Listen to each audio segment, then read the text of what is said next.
How do Shakespeare's characters use the word thou as an insult? Well, today we're going to take a look at three of my favorite examples. You was the formal pronoun. It was the more polite, public-facing word.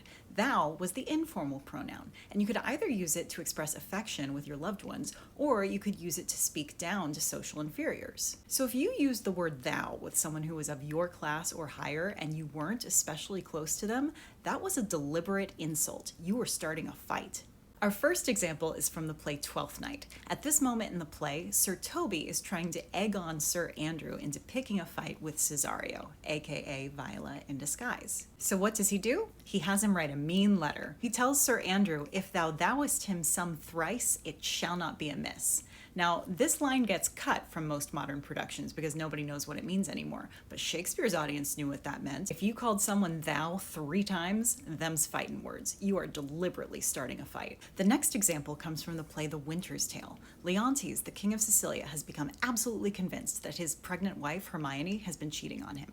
She's not. It's totally in his head. She's innocent. So he sends Hermione to prison, forces her to give birth in prison, then takes the baby away from her and leaves it in the woods to die. Then he puts her on trial for adultery, and while she's on trial, a messenger comes in with news that their other child, Mamillius, has died of a broken heart. Hermione faints at the news, and her gentlewomen rush her off stage. Her friend and gentlewoman Paulina re-enters and gives this speech. She tells Leontes that Hermione has died, and she outlines exactly why it is entirely his fault. And as you'll notice, Paulina uses the word thou with him. Now, you would never use the word thou with a king and expect to live to tell the tale. But at this moment in the play, Paulina doesn't care. She is so angry, she is so outraged and disgusted with his tyranny that she calls him thou. Damned be the consequences. And this is one of many examples as to why Paulina is the ballsiest character in this play, because she stands up to him in a way that no man would dare.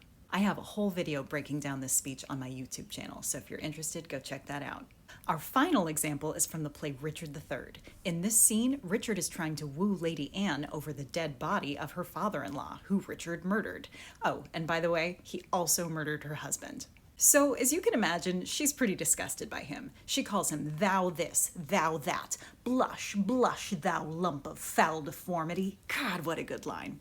But Richard is such a charmer that somehow, miraculously, he manages to win her over. And you can tell the exact moment when he starts to break her because she starts using the pronoun you with him. Isn't that so cool? And you would totally miss this moment if you didn't know the difference between you and thou.